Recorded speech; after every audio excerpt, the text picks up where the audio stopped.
Rău ți tâmpă. Eu sunt șefa, bă. Mamă. Marș de treabă, bă. Ani și ani duraseră, dar nimic.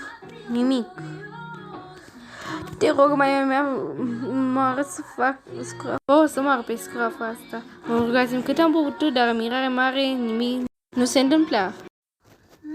Trebuie să fac. Nu pot.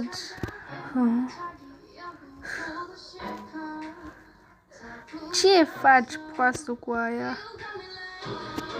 Ce-ar tu? Îl mâncasem.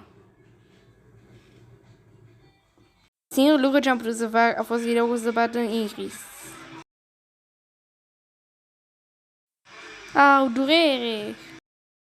Într-o noapte i-am tras un bun în nas și a fugit plângând.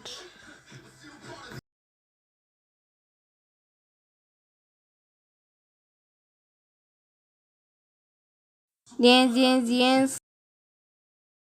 Veni la bal. Nu pot veni la un bal regal. Tu, să te omor.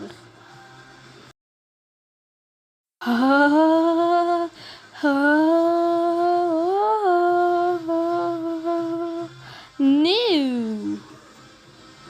Ha. He.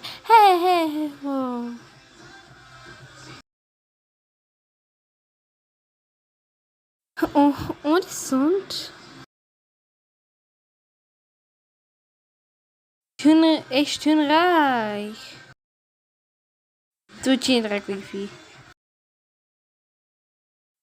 Abia așteptam să zici asta. Eu sunt ciclopul tău, ursitor, mică urecheată frumoasă.